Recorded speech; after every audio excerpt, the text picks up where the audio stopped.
Então, sejam muito bem-vindos, recebendo aqui hoje o Alexandre Friso, CFO da Vitia. Acho que é uma empresa que está revolucionando a forma de fazer o agro no Brasil.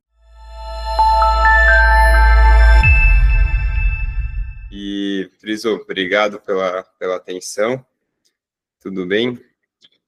Tudo bem, bom dia, William. Primeiramente, gostaria de te agradecer pela oportunidade da gente contar um pouco da história da Vitia e também da nossa tese, né? Fico muito contente aí de poder participar e falar um pouco para os seus investidores.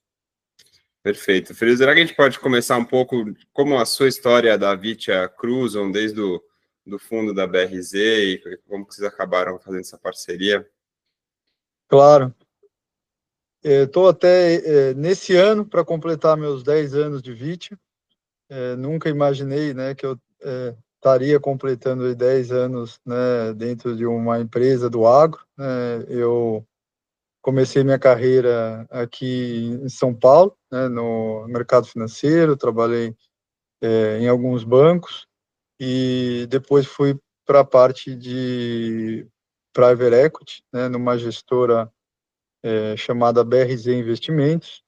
Trabalhava no time de investimentos, fazendo tanto investimento como o acompanhamento dos ativos. E lá em 2014, né, a gente concluiu o investimento na Vitia, que até então era chamada de BioSoja, né. Eu fazia parte do time de investimento, participando já do comitê financeiro, né. Eu fiz a parte final da transação. E logo após o nosso investimento, né, que se concretizou oficialmente em junho de 2014, o investimento da BRZ, foi a compra de uma participação minoritária. Eu fui muito ativo no primeiro M&A da companhia, que foi a Samaritá, que foi concluído em novembro de 2014. E naquele momento, né, a gente estava ali com a necessidade de um CFO, e por todo o contexto do fundo, a gente decidiu ali conjuntamente, né, fundo BRZ e o Wilson, né, óbvio que teve uma participação até importante do Wilson, talvez até o movimento inicial foi ele, né, que pediu para eu apoiar essa fase inicial. Eu assumi a cadeira de CFO em junho de 2015, inicialmente para fazer essa estruturação, né, para ficar um ano. Mas aí a história, vocês imaginam que foi muito mais longa, né, muito mais interessante do que isso, né. Eu fiquei um ano e gostei da tese, gostei da empresa, gostei da filosofia de trabalho da família e fui ficando, né. Fiquei até o IPO, ainda como indicado, né, da BRZ para a cadeira. E no IPO, o Wilson me fez o convite, né, para ficar na cadeira. Então, isso já estão aí, já está completando aí mais de 3 anos. E eu fiquei, né, eu tenho aí já uma ligação muito forte, né, com a empresa e com a família, né, e tenho muita satisfação aí de estar fazendo parte dessa história que, ao meu ver, é uma história diferenciada e de sucesso no Brasil. Eu concordo plenamente, principalmente pela forma como vocês conduzem o negócio. Acho que é raro ver isso. E vocês divulgaram recentemente os dados do quarto trimestre. E vou ser muito sincero, eu achei os dados muito positivos. Acho que vocês diminuíram despesas com vendas, diminuíram despesas gerais administrativas, aumentaram a quantidade de vendas. No quarto tri, conseguiram subir margem. E quando a gente olha para o ano inteiro, uma empresa que recomprou 40 milhões, distribuiu quase 40 milhões também, e fica oscilando, vale um pouco mais, um pouco menos do que 800 milhões no mercado, ou seja, recompras mais dividendos de quase 10% no ano, com uma dívida de uma vez EBITDA, parece muito saudável, assim, parece muito bom. Não sei o que o mercado espera, mas eu achei bem positivo esse resultado, Friso. A gente tem essa mesma visão, William. É claro que o mercado espera mais, a gente espera mais, porque o potencial da empresa e da tese é maior, né, sob o ponto de vista de crescimento, mas dentro de condições de mercado normalizadas, né? Então, por mais que a gente tenha um potencial de crescer e entregar mais que isso, a gente precisa entender o contexto e o momento que a gente está vivendo. Não dá para, né, uma empresa como a Vit, que já é relevante no mercado, já estamos próximos aí de 1 bi, né, a gente ir totalmente na contramão do mercado de insumos, né, porque o ano de 24 foi um ano muito difícil. A gente acompanhou já a divulgação do resultado de várias empresas do segmento de insumos, né, então algumas empresas, por exemplo, de máquinas que reportam o resultado mundial, né, com quedas expressivas de faturamento, empresas de insumos também de defensivos, que são números públicos também com queda de faturamento. A gente sabe da problemática que a gente viu aqui também no mercado local, em termos de RJs, com empresas alavancadas com muita dificuldade, e a gente teve um ano, na nossa ver, muito diferente disso, né? Ainda entregamos receita, mantivemos a nossa alavancagem muito saudável, fizemos aí o nosso dever de casa, né, dentro do cenário que se apresentou. Isso, eu acho que está muito ligado, né, à experiência e à visão, né, da liderança da companhia, né, do Wilson, do Guilherme, que estão aí há décadas, né, lembrando assim, né, eu estou completando 10 anos, né, a família já completou 50 anos, né, de Vit, sendo que o Wilson já tem algumas décadas aí à frente da empresa, né, sucedeu o pai dele. Quando ele entrou na empresa, a empresa faturava cerca de US$ 1 milhão, né, então é uma pessoa que vive isso há muito tempo e já passou por vários ciclos, né, a primeira crise de ferrugem asiática, quebra de Lehman Brothers e por aí vai, né, ele até comenta que, de fato, em alguns ciclos de baixa, todos sentem, né? Inclusive a gente, tá? Então, dentro desse contexto, a gente acha que foi um ano positivo. Posso aproveitar e te perguntar quais atividades a Vit exerce há 50 anos e qual o know-how que ela ganhou com esse tempo de mercado? Claro, a Vit começou, né? Até o nome eu citei, né? Que foi o nome que a gente investiu, começou como BioSoja, que era justamente produtos biológicos para soja. No caso, era o inoculante de soja. Então, a Vitia começou fazendo inoculante, que é uma bactéria fixadora de nitrogênio, utilizada com a função nutricional, né, porque ela substitui a necessidade de nitrogênio.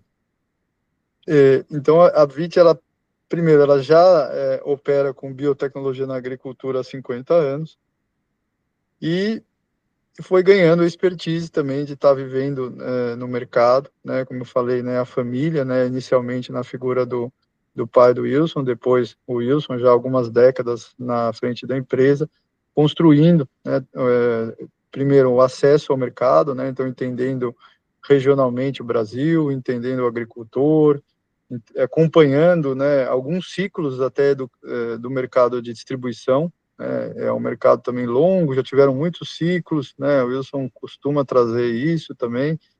No mercado, né, de capitais é relativamente novo, a gente talvez está vendo, né, aí uma partezinha do último ciclo, né, onde a gente teve aquele movimento de consolidação e agora estamos tendo ali alguns rearranjos, digamos assim, mas o Wilson já contou alguns movimentos parecidos que já aconteceram aí na distribuição, então é muito tempo realmente de experiência, vamos dizer, mercadológica, e uma companhia que foi se construindo e se estruturando gradualmente, como eu falei, ao longo de muitos anos.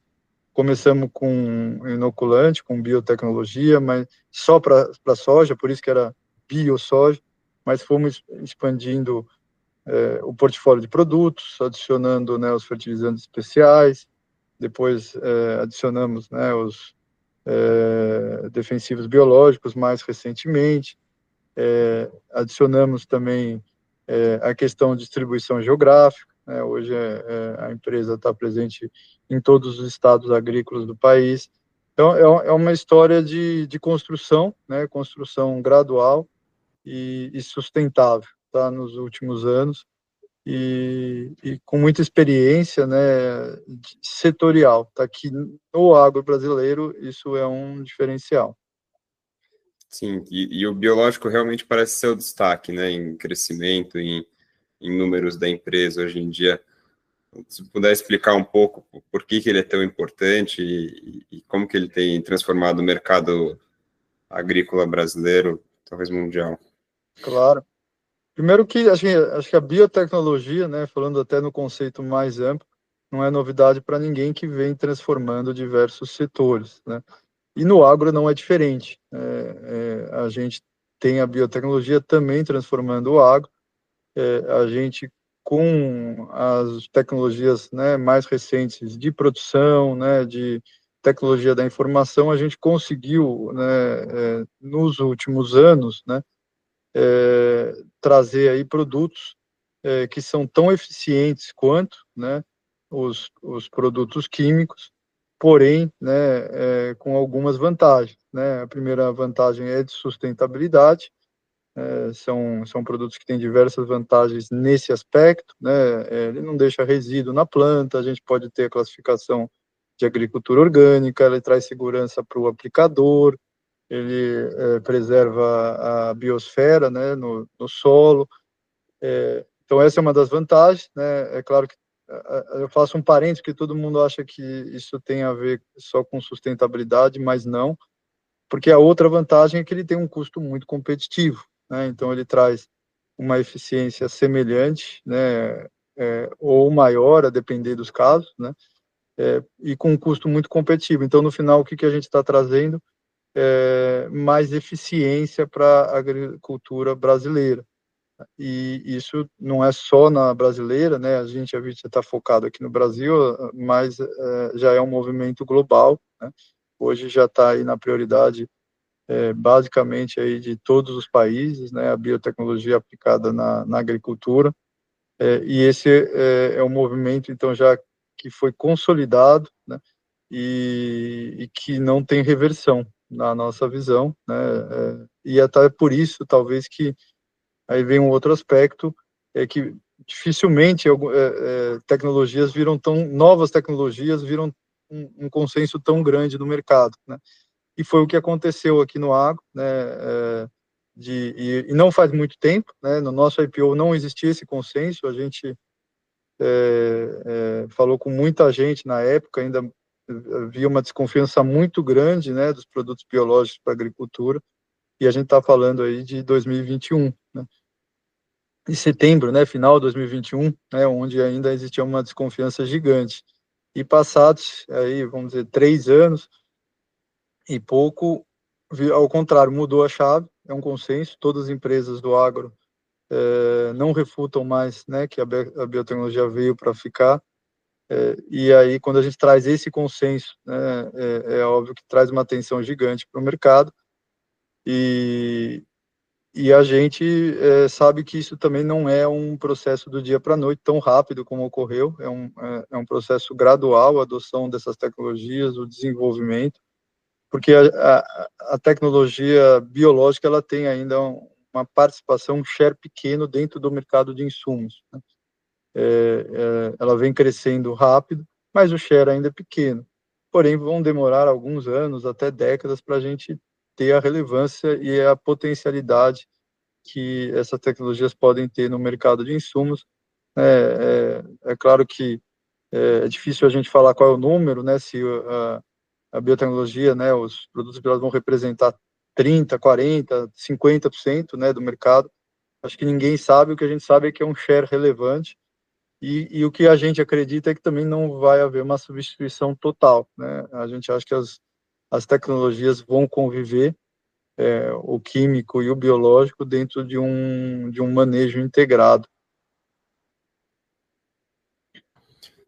Eu já trabalhei com outras iniciativas de sustentabilidade e para mim ficou muito claro que você precisa aliar a sustentabilidade junto com o lucro. Então, eu via iniciativas que eram muito legais, mas não eram lucrativas, ou elas não duravam, ou você não conseguia expandir, virava uma coisa de subsistência. Então, acho que vocês estão conseguindo fazer isso ao substituir os químicos, ao melhorar a qualidade do solo. Friso, como que funciona a distribuição desses produtos? E quais são as formas de distribuição? Qual é a forma da Vitia em relação aos outros? Claro. O mercado, né, distribuição de insumos, ele no Brasil, inclusive, né, é um mercado muito grande.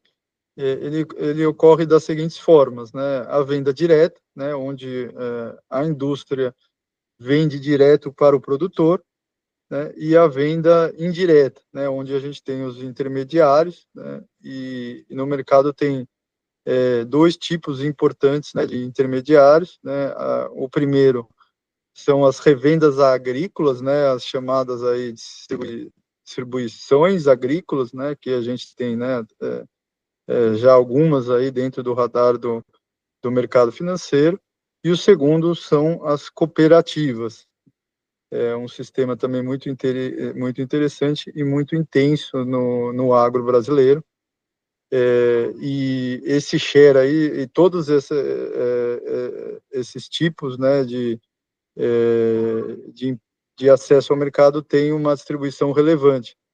E a Vitia tem como filosofia ter um modelo aberto, né, de acesso ao mercado, né, ou seja, né, a gente entende que a gente tem que ter as melhores tecnologias e o acesso ao mercado ele tem que ser distribuído, né, ou seja, eu tenho que usar todas as ferramentas de acesso ao mercado para possibilitar que as minhas tecnologias estejam disponíveis para o produtor. Então, a gente quer contar tanto com as vendas diretas, como também com cooperativas e revendas, entendendo a importância de cada um desses modelos, né? Esses modelos, eles sempre vão coexistir, né? Cada um tem a sua funcionalidade e a sua eficiência. Então, a VIT, ela vai direto, né? Hoje a gente tem aí uma presença importante, né, da venda direta, aí até mais do que 40%, e o restante distribuído entre cooperativas e revendas. Mas lembrando que o próprio sistema de insumos já tem essa distribuição, tá? Assim, a venda direta hoje ela já é muito relevante, né, no mercado de insumos como um todo. Então, essa é a nossa estratégia de acesso ao mercado, e acesso ao mercado no agro é muito importante, porque a gente está falando de uma agricultura, né, dentro de quase um continente, né, que é o Brasil, com muitas diferenças regionais. Quando a gente vai para cada região, é quase como se eu estivesse indo para um país diferente, porque são características, né, de solo diferente, características de clima diferente, características de organização de mercado diferente, alguns com latifúndio, alguns com pequenos produtores. Então, ou seja, cada uma dessas regiões vai demandar um acesso ao mercado diferente. E isso é até uma dificuldade, acho que, do investidor, porque a gente, às vezes, tem alguns mercados massificados, né, por exemplo, de bens de consumo, quando a gente fala de um celular, e que a tecnologia ela anda muito rápido para todo mundo e massifica muito rápido. No agro não é assim, né? No agro as coisas acontecem devagar, porque os perfis e as estruturas, né, de produção são muito diferentes, e a gente tem que ajustar, né, a nosso discurso de venda, a nossa oferta, a cada uma dessas estruturas, né, de culturas, de sistemas de produção. Isso leva tempo, né?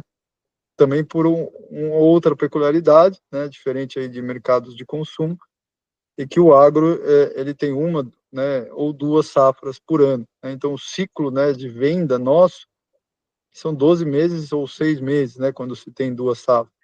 Ou seja, quando você está ali falando de um bem de consumo, eu falo até de um aplicativo, você baixa o aplicativo, vê se gostou, não gostou, é alguma coisa que um dia, de repente, você já virou cliente, né, já testou. No nosso caso, não. Às vezes demora um ano, né? Se é um cliente que tem uma safra, ele usa o produto, ele precisa ver a performance, e aí ele vai, na safra seguinte, avaliar, né, se ele vai intensificar o uso daquele produto, vai continuar, se não foi bom. Então, as coisas, obviamente, demoram muito mais tempo. E aí vocês têm um time de vendas interno, revendedores diretos, como que é? Isso. A gente tem um time interno que ele vai atuar tanto suportando as vendas diretas, como também as vendas através de cooperativas e revendas, né, ou distribuição. E esse time é um time técnico, né, é um time que vai não só, né, tirar o pedido, digamos, fazer o papel do vendedor, como também vai ajudar a desenvolver as tecnologias no mercado. Então, ele precisa ser altamente treinado nas nossas tecnologias e precisa ser muito técnico para estar auxiliando, né, o produtor ou a revenda no posicionamento desses produtos no mercado. Na maior parte das vezes, né, a gente sempre utiliza como grande ferramenta o que a gente chama de lado a lado, né, ou seja, a gente vai lá na fazenda, às vezes direto, ou às vezes junto com o nosso parceiro, né, no caso, uma região que a gente atende através de cooperativa, a gente vai junto com a cooperativa, faz uma área teste, utiliza a nossa tecnologia, mostra para o produtor como é que utiliza, como é que mistura aquele produto, por exemplo, com outros produtos para fazer o preparo de calda, como é que aplica, qual que é o momento. Então a gente acompanha todo esse processo e depois, é claro, acompanha a colheita para ver se produzimos mais ou menos, né? Para que aí a gente forme a venda, adquira aquele cliente, né? Coloque aquele cliente dentro da nossa base, né? Então esse é o processo, é um processo árduo que demanda tempo e investimento, e que não acontece, né? Como eu falei, assim, de uma forma massificada, porque cada produtor às vezes tem um sistema produtivo diferente, né? Então ele precisa ter uma abordagem diferente, técnica, né? Dentro do manejo para inserir aquele produto. Como eu falei, às vezes o produtor tem um produto químico, ele precisa saber se é compatível com o biológico. Assim, um exemplo bem simples, né? Então a gente precisa estar lá apoiando, falando, oh, não, aqui tem compatibilidade, aqui não tem, aqui você pode aplicar junto. Isso demanda muito investimento e tempo. Tá bom. E agora, vindo para a produção disso, vocês fizeram a nova fábrica, né, em São Joaquim da Barra. Podemos contar um pouco sobre como que foi a construção dela, o que que ela representa para a companhia? Claro. Essa foi uma fábrica precursora no mercado. A gente começou a dar foco na nossa linha de defensivos biológicos em 2017, né, a partir da compra de uma startup chamada BioValens, né? Então, como eu falei, a gente nasceu fazendo biotecnologia mais para a parte de nutrição. Em 2014, quando eu fui, né, para a empresa e teve a entrada do fundo, a gente, dentro de um planejamento estratégico, a gente entendeu que seria interessante a gente entrar na parte de defesa, só que não através dos químicos, mas através dos biológicos, onde a gente teria uma competência e teria ali um diferencial, tá? E em 2017 a gente adquire a BioValens, a gente começa a entender o potencial dos produtos e do mercado, e já em 2018 a gente começa a concepção dessa planta. E por que eu falo que é precursor? Porque em 2018 a gente estava falando do mercado ainda, né, pelos dados que a gente teve acesso, de cerca de 300 milhões de reais no mercado de defensivos biológicos no Brasil. E a gente já concebeu uma planta naquela época até com um potencial de faturamento de 1 bilhão, né? Hoje é acima disso, tá, o potencial de faturamento, né, quando a gente tiver concluído todas as fases da planta. E lá, então, final de 2018, a gente já começa a executar esse projeto, que ficou pronto, né, em 2021. Então, assim, uma planta, né, ela não fica pronta em 12 meses, e que até o momento já consumiu mais de 150 milhões de investimentos. Então, a gente antecipou, né, o que iria acontecer nesse mercado, e aí essa planta, ela vira um diferencial, obviamente, não só pelo tamanho e pela capacidade, mas pelo ganho de expertise que a gente vem tendo com ela, né, porque os próprios processos ainda de produção de biológicos em larga escala, eles ainda estão em amadurecimento, né? A gente tem trabalhado muito no ganho de produtividade, melhoria de processo, e como a gente já está aí operando essa planta aí, né, desde 2021, a gente já teve muita evolução, e hoje, né, a gente já vê um mercado onde custo já começa a ser um ponto importante para as indústrias, né? Nesses últimos 2 anos a gente já teve queda no preço de biológicos e achatamento, e a gente já vê que alguns players, né, que entraram recentemente, já começam a ter dificuldade para equalizar suas contas, né? Então a gente, por ser precursor nesse mercado, por ter uma planta com muita capacidade, que vai dar muita escala para diluir custo e que já tem vários processos muito bem desenvolvidos, a gente já está jogando ali num nível diferenciado nesse mercado. Entendi. E a competição disso com o on-farm, são pessoas fazendo essa produção dentro de casa, nas suas próprias fazendas e plantações, e também com a lei de bioinsumos que saiu agora. Claro. É um tema, né, muito polêmico, né, sobre o on-farm. A gente, a gente nunca acreditou, para ser bem honesto, no on-farm como uma via de negócio, né? A gente sabe que tem outras empresas que também, né, tem a parte, vamos dizer, de produtos comerciais que acreditaram, ou já acreditaram no on-farm, mas a gente nunca acreditou. Por quê? Porque a gente acha que esse mercado vai ser um mercado extremamente demandado no futuro sobre o aspecto de qualidade e de preço, né? E aí, quando você fala desses dois aspectos, é muito difícil a gente fazer isso nas fazendas, né?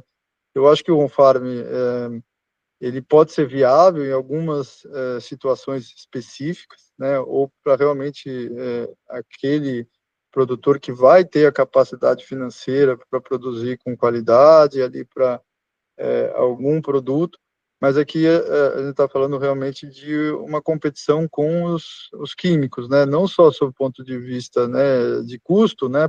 Porque aí sim, claro, um on-farm vai ter o custo mais baixo de todos, né? Mas de qualidade, de conseguir realmente substituir o químico. E para substituir o químico, a gente precisa ter uma qualidade diferenciada. E você manter qualidade dos biológicos não é algo simples. A fábrica que a gente tem é uma fábrica de nível farmacêutico, como eu falei, consumiu mais de 150 milhões de investimentos, além disso, com uma equipe extremamente especializada e bem treinada, e mesmo assim a gente tem diversos desafios do ponto de vista de controlar a contaminação, manter o nível de concentração dos produtos, e chegar nas nossas formulações, porque uma coisa também que o mercado esquece, o produto, ele não é um micro-organismo por si só, né?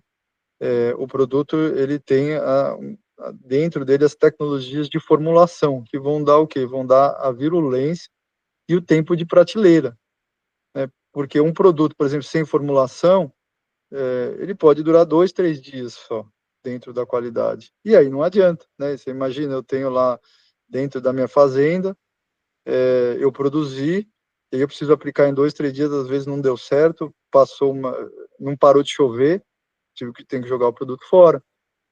E além disso, né, eu tenho que manter a qualidade. Então, todas as nossas bateladas, né, a gente produz por batelada, a gente tem um controle de qualidade muito rígido em todas as etapas do processo, para garantir que aquele produto final vai ter um nível de concentração, vai ter estabilidade na formulação, e isso não é simples. Então, é isso que a gente acredita. Eu estou dando um pouco mais de exemplo para falar o quê no final? Que não só o custo é importante, mas a qualidade e a constância, né? Porque eu preciso entregar não só um produto de qualidade, né? Às vezes eu preciso entregar todas as minhas bateladas precisam ter qualidade e tem que sair da mesma forma, né? Então, esse é o desafio. E realmente na fazenda é difícil, porque a gente já tem dificuldade, né, de fazer isso, como eu falei, uma planta que está em São Paulo, né, com todos os investimentos, né, possíveis, com uma mão de obra, né, treinada e qualificada. E a gente sabe a dificuldade de você ter, por exemplo, mão de obra, ter assistência técnica, isso dentro de fazendas onde, inclusive, o core business não é esse, né? Então, é por isso que a gente nunca tomou esse rumo, né, de on-farm, e a gente sempre acreditou que o grande mercado vai estar dentro dos produtos comerciais. E aí, já conectando com a sua última colocação sobre a lei de bioinsumos, né? E aí é por isso que a gente tem uma visão até relativamente, assim, neutra sobre a lei de bioinsumos, né? No sentido, eu acho que os produtos comerciais, eles vão ter que ganhar pela sua qualidade e custo, e não por alguma proibição, né, sob o ponto de vista regulatório do on-farm. Eu acho que esse é o mercado saudável, né? Se o on-farm conseguir produzir no custo e na qualidade, né, aí realmente ele tem que ser o vencedor, né?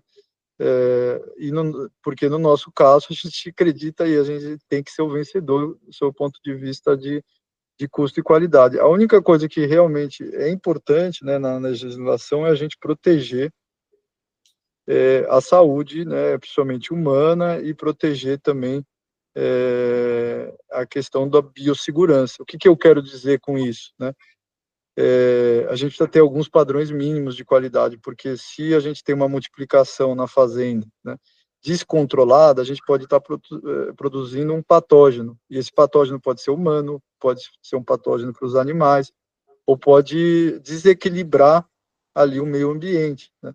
Então a gente precisa ter um mínimo, né? Porque aí é uma questão que vai jogar contra todos, né? Se algum farm, né, produzir um patógeno, né, ali porque não tem o controle de qualidade, não tem o controle necessário, né?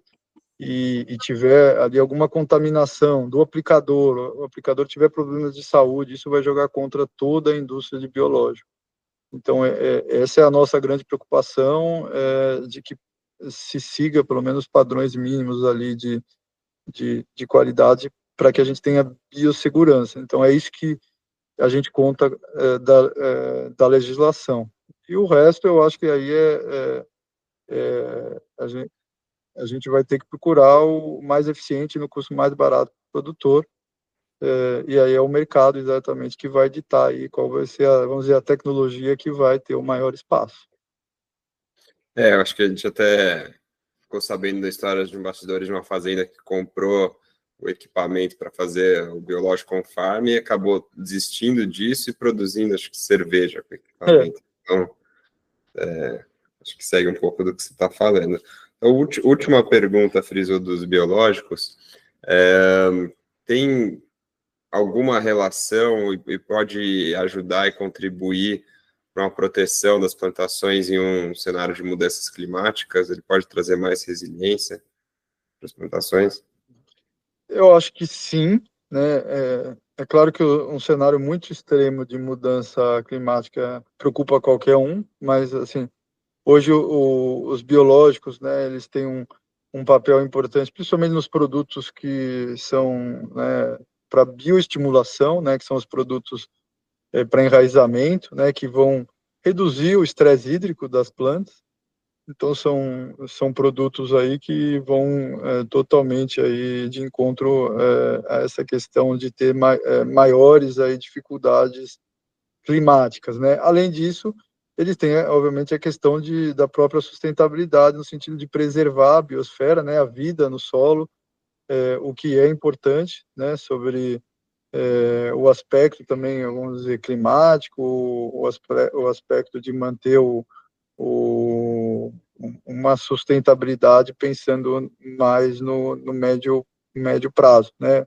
Manter, digamos, o equilíbrio da natureza, né? Porque conforme você vai tirando esse equilíbrio, e o químico realmente ele tira, porque o químico ele vai acabar matando tudo, né? Ele deixa até questão de rastro, né? Ou seja, né, você aplica um químico, né, por exemplo, num produto, né, que vai à mesa, né, uma parte de hortifruti, né, você tem até o período de carência, porque a depender você vai estar ingerindo ali algumas moléculas, né. No caso do biológico, é uma tecnologia que vem para restabelecer o equilíbrio ambiental, né, das lavouras, né, dado que a gente, quando faz uma lavoura em larga escala, né, e comercial, a gente está tirando esse equilíbrio, né, porque a gente está, às vezes, até promovendo uma disponibilidade muito grande, por exemplo, de alimento para a praga em si, né, então aumenta muito a população da praga. E o biológico vem ali para, como a gente fala, é controle biológico, né, ele vem para reduzir a população daquela praga, daquela determinada doença, a níveis que não causem danos comerciais, né? Porém, ele não elimina, né, as pragas, né? Ele só reduz as populações com esse objetivo, né, de reestabelecer o equilíbrio. Tá? Tá bom. Eu até vi um estudo científico recentemente que eles fizeram alguns testes com plantação que faz normalmente, elas aguentam a média de +4, +5 graus, elas conseguem crescer de forma normal. Acho que, como é uma indústria a céu aberto, o desafio é como que vão ser as chuvas, qual a consistência das chuvas, se vai ter seco, se tem chuvas muito fortes, aí é um fator mais difícil de enfrentar. Friso, tem alguma outra linha de receita da empresa que você acha relevante e que tem potencial no futuro para a gente conversar? Olha, a gente tem, né, as duas grandes linhas, né? A gente fala muito do biológico, né, por toda essa potencialidade, né, do mercado ainda com muito potencial de aumento de penetração, muito potencial de novas tecnologias, né? Então tem muita coisa e é o nosso foco. Mas a gente também não pode descartar o mercado de nutrição especial, fertilizantes especiais. A gente tem ali, né, a fronteira tecnológica da nutrição. Então, temos ainda a oportunidade de crescimento, tem tecnologias ainda que não estão maduras no portfólio, que podem trazer também ganho ao agricultor. Então, a gente pode ter novidade e a gente também vai ter crescimento. É claro que o biológico chama muito mais atenção, por todos os aspectos que eu falei, mas o mercado de especiais, ele é longe de ser, vamos dizer, um patinho feio, ele é um mercado interessante, ele só fica um pouco fora aí da atenção dos investidores pelo tamanho do potencial dos biológicos. E, inclusive, um dos nossos lançamentos recentes, né, é um produto muito interessante, né, ele não é um biológico, em algumas empresas talvez seria caracterizado como um produto natural, né, mas ele é um defensivo atípico, que a gente assim está chamando. O nome que a gente lançou o produto é Triumph. Ele vem endereçar problemas importantes da lavoura, dentro deles a ferrugem asiática, né, que é um dos maiores problemas da soja no Brasil, e ele está entrando ali dentro da nossa linha de especiais, é um produto com bastante potencial, tá? Então, só para dar um exemplo, ou seja, de que tem coisas que podem vir fora também do biológico, e o nosso portfólio de especiais, ele é interessante, e ele tem uma sinergia também com o biológico, né? Lembrando até aquilo que eu falei, né? Muitas vezes o biológico é aplicado até conjuntamente com outros produtos, até com outros defensivos químicos, e a gente tem que trabalhar na compatibilidade. Então, a gente acaba tendo uma sinergia de portfólio de oferecer uma solução total, né, para o cliente. Então, como exemplo, o Triumph, né, uma das vantagens dele é que ele é compatível com os biológicos. Perfeito. Friso, e perspectivas para o ano de 2025 ou novos produtos, como vocês estão sentindo o mercado? A gente deve vir, assim, só falando um pouco com mais lançamentos, né? A gente, ano passado, teve 2 lançamentos, né? O Triunfo a gente não considera um lançamento, a gente teve o registro ano passado, o lançamento oficial é esse ano. A gente deve ter mais 1 ou 2 lançamentos, que está dentro da nossa meta de ter 2 ou 3 por ano. Então, assim, a gente vai estar sempre trazendo novidades aí para o mercado para trazer novas fontes de receita para a companhia. Sob o ponto de vista mercadológico, é um ano onde a gente está vendo os fundamentos melhores, rentabilidade para o produtor melhor, a gente está, né, no desenvolvimento, né, da safra 24, 25, esperamos ter uma boa safra, porém ainda a gente está vendo o mercado com cautela, ainda um produtor que não viu essa safra boa, né, ou seja, não colheu, não viu o resultado financeiro dessa safra boa e está vendo, obviamente, com preocupação o cenário macroeconômico, principalmente questão de custo de juros, né? Então, por isso que a gente fala que é um cenário misto, né? É um cenário onde a gente acredita que seja um ano ainda de meio de ciclo, né? De um ano melhor do que 23 e 24, porém não estamos vendo ainda, digamos, os astros alinhados aí para ter um mercado muito aquecido, né? Por esses aspectos que eu comentei. Então, essa é a nossa expectativa para 25, um ano melhor, mas ainda desafiador. Tá bom, muito obrigado, parabéns pela empreitada. Pessoal, se quiserem que a gente entreviste mais algum empresário, quiserem mencionar qual empresa, que a gente vai marcar aqui. Tá bom, Friso? Um grande abraço, obrigado pela oportunidade. Obrigado a você, William, mais uma vez. Obrigado a todos aí que forem nos assistir e esperemos aí futuramente fazer novas aparições aí e contar mais aí da nossa história, da nossa performance. Maravilha. Já se falando.